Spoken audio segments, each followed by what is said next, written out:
Hey everyone, today I want to take a look at the first Adventurers League module that I ever played and DM'd, and that is the Black Road.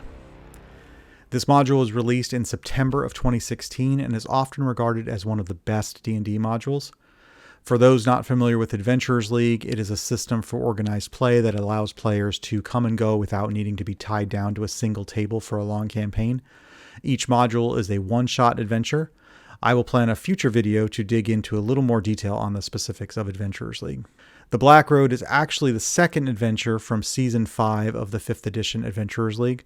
It is for Tier 1 characters, meaning levels 1 through 4. The adventure is part of a series that ties directly into the Storm King's Thunder campaign. The opening pages have some standard stuff that talks about what Adventurers League is and how to use the module.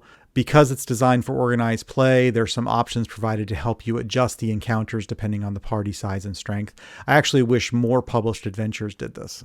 The adventure itself plays out in 2 parts, though the second part contains several encounters. There's a nice flowchart in the appendices that show the different ways the adventure could play out. In part 1, the party is resting at the Verthal caravan stop in the Anorak Desert. There are a few adventure hooks tied to factions for those players that are members. The appendix has some nice handouts for any characters that are part of those factions. While at the Oasis, a man named Assam engages with the party and asks them to help him get a statue to the city of Parnast. He has a sleeping blind pseudo-dragon named Sing on his shoulder. The bulk of this part of the adventure is a role-playing interaction with Azam and preparing for the journey through the desert along the Black Road. The party has the option to purchase equipment and desert clothing if they desire. Part 2 of the module is the actual journey.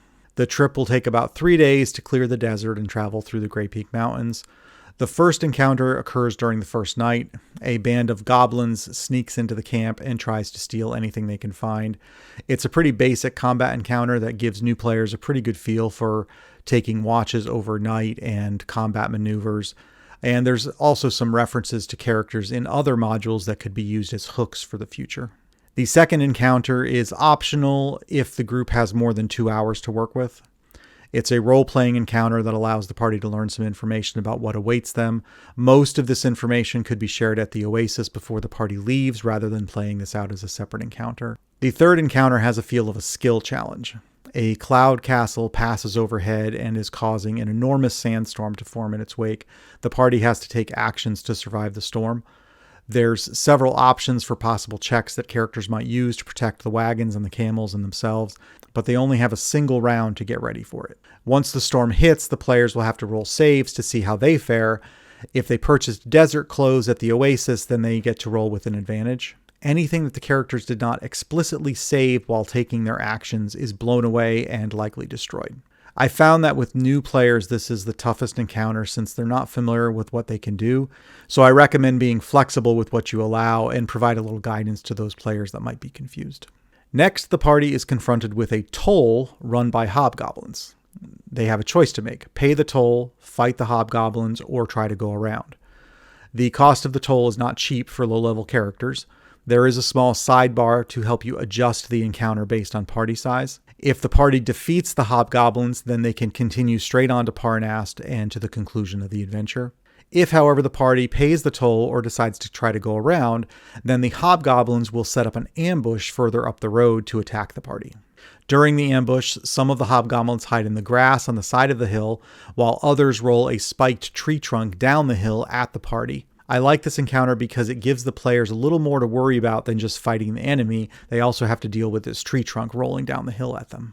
And with that, the party pulls into Parnast. There's a little additional information provided to roleplay the interactions with the townsfolk as you deliver the statue. These can be good to set the stage for the next module if the players want to continue on. After that, there's a couple pages that talk about the rewards for completing the module. The appendix is one of the best things about this module. It has a lot of information in here, including the NPCs and how to pronounce their names, several pages with monster stat blocks, the adventure flowchart, maps for all of the encounters, handouts for any players that belong to a faction, a map of the region, details about the statue that you're delivering, a drawing of the banner that the party sees at the toll, a letter that the party might intercept at the toll prior to the ambush, and information about the reward that you get at the end of the adventure. There's a reason this is considered one of the best modules and why I have run it many times for new players. It can be run in a single session. It covers all of the pillars. It has great information for the DM, and it sets the stage for the next module if the players want to continue. It also ties in really nicely to Storm King's Thunder. On at least 3 occasions, I've started with the Black Road and then segued right into Storm King's Thunder. Let me know your thoughts in the comments. Have you played the Black Road? Have you run the Black Road? What are your thoughts about Adventurers League in general? Sign up for my newsletter. You get a free one-shot adventure when you join. The link is down in the description. Make sure that you subscribe to the channel. And until next time, take care.